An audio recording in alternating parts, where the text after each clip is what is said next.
Bonjour avant tout, je m'appelle Laurence Taché, je travaille dans une entreprise un petit peu connue qui s'appelle SNCF et plus spécifiquement dans une société anonyme qui est SNCF Voyageurs. J'occupe le poste de directeur IT et marché agence de voyage. Un chiffre qui est structurant pour nous, quand on compare l'émission de gaz à effet de serre par kilomètre voyageur, on est sur 4 grammes quand on est en train, versus plus de 200 grammes quand on est en avion. Souvent on nous oppose la voiture électrique, on est plutôt dans la quarantaine de grammes et la voiture thermique dans les 80 grammes. Les transports représentent en France un tiers de l'émission des gaz à effet de serre. Dans ce tiers, 80% sont le fruit du transport autoroutier.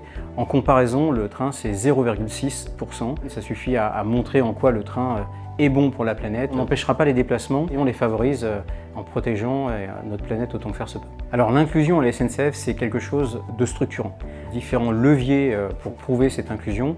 Premièrement, la part de féminisation SNCF croît, on est à plus de 25%. On a absolument besoin des compétences, des talents, et elles sont aussi bien chez les hommes que chez les femmes.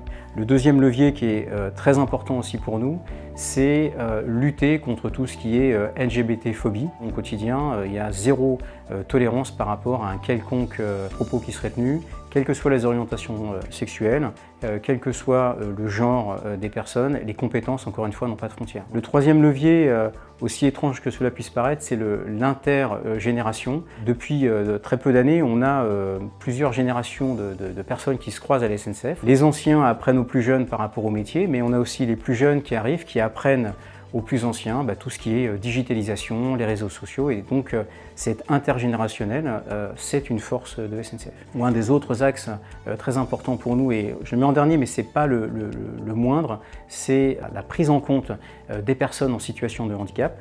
SNCF aujourd'hui est à peu près à 5,7% de ses salariés qui sont des personnes en situation de handicap. Nous serons aux 6% en 2024, mais indépendamment encore une fois de ce chiffre, ce qui intéresse le groupe SNCF, ce sont les compétences, et donc par le biais de ces 4 leviers, on espère être attractif et montrer notre valeur pour tout à chacun. SNCF a souvent l'image d'une société un peu poussiéreuse. On est au balbutiement de l'IA, on s'est rué dedans parce que c'est un champ d'opportunités incroyable et on a l'intention d'aller très loin là-dessus. On espère sur le stand SNCF une nouvelle fois vous voir très nombreux, 17-19 septembre 2024. Vous êtes les bienvenus à bord de nos trains où vous verrez une petite maquette du TGV M qui arrive dans quelques mois. Et donc on invite les talents à nous rejoindre pour discuter de l'IA, du digital, et toujours avec le sourire et avec grand plaisir.